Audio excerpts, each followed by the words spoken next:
Ladies and gentleman, IndiGo ವೈಮಾನಿಕ ಬಿಕ್ಕಟ್ಟು ಉಂಟಾಗಿತ್ತು.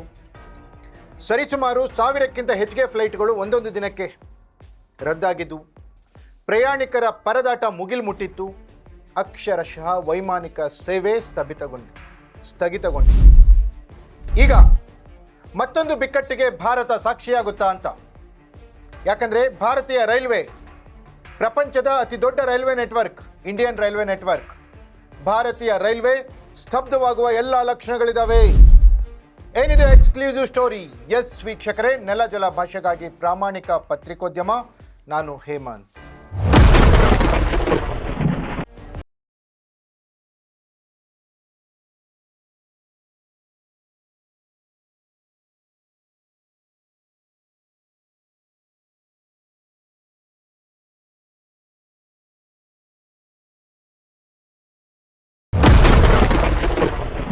ಮೊನೋಪಲಿಯಿಂದ, ಏಕಸ್ವಾಮ್ಯ ನೀತಿಯಿಂದ ಇಂಡಿಗೋ ವಿಮಾನ ಭಾರತದ ವೈಮಾನಿಕ ಸೇವೆಯ 65% ಸರ್ವಿಸ್ ನೀಡ್ತಾ ಇದ್ದಂತಹ ಇಂಡಿಗೋ ವಿಮಾನ ಸ್ತಬ್ಧಗೊಂಡಿತ್ತು.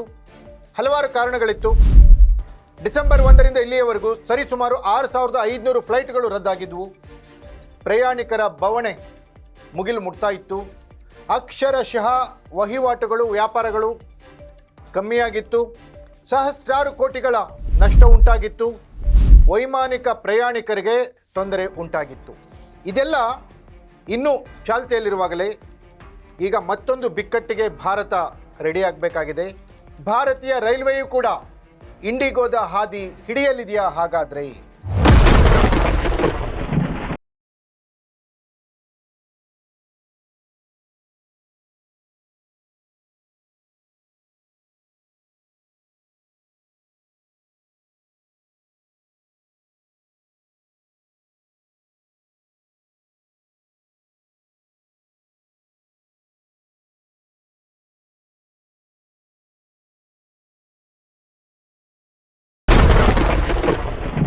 ಎಸ್ ವೀಕ್ಷಕರೇ, ಲೋಕೋ ಪೈಲಟ್ಗಳು, ರೈಲ್ವೆಯ ಪೈಲಟ್ಗಳು ಈಗ ಮುಷ್ಕರದ ಬೆದರಿಕೆಯೊಡ್ಡಿದ್ದಾರೆ.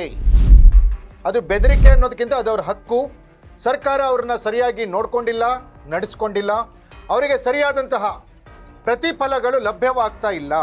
ಅವರ ಪರಿಶ್ರಮಕ್ಕೆ ತಕ್ಕಂತೆ ಪ್ರತಿಫಲಗಳು ಸಿಗ್ತಾ ಇಲ್ಲ ಅನ್ನುವ ಕಾರಣದಿಂದ ಲೋಕೋ ಪೈಲಟ್ ಅಸೋಸಿಯೇಷನ್ ಮುಷ್ಕರಕ್ಕೆ ಕರೆ ನೀಡಿದೆ.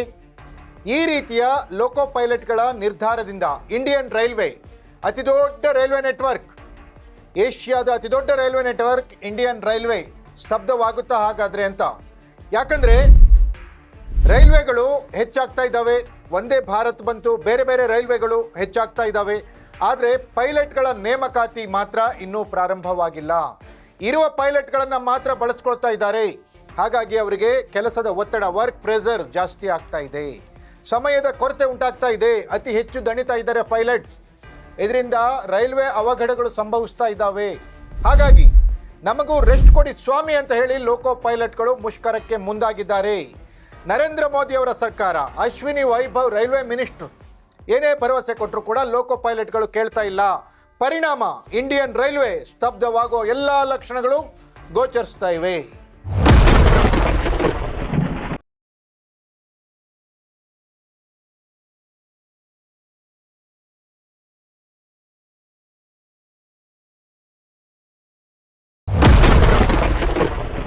ಎಸ್ ವೀಕ್ಷಕರೇ, ಪೈಲಟ್ಗಳಿಗೆ ಕೆಲಸದ ಒತ್ತಡ ಜಾಸ್ತಿ ಆಗ್ತಾ ಇದೆ.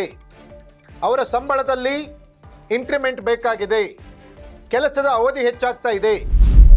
ಪೈಲಟ್ಗಳ ಸಂಖ್ಯೆ ತೀರಾ ಕಡಿಮೆ ಇದೆ. ಈಗಿರುವ ಪೈಲಟ್ಗಳಲ್ಲಿ 30% ಕೊರತೆ ಕಾಡ್ತಾ ಇದೆ. ಬೇರೆ ಪೈಲಟ್ಗಳ ನೇಮಕಾತಿ ಪ್ರಕ್ರಿಯೆಯನ್ನು ಪ್ರಾರಂಭಿಸಿ. ಜೊತೆಗೆ ನಮ್ಮ ಸಂಬಳದ ಬಗ್ಗೆಯೂ ಗಮನ ಕೊಡಿ, ನಮ್ಮ ಆರೋಗ್ಯದ ಬಗ್ಗೆಯೂ ಗಮನ ಕೊಡಿ. ಮಾನಸಿಕ ಆರೋಗ್ಯ ಹಾಳಾಗ್ತಾ ಇದೆ, ದೈಹಿಕ ಆರೋಗ್ಯ ಹಾಳಾಗ್ತಾ ಇದೆ.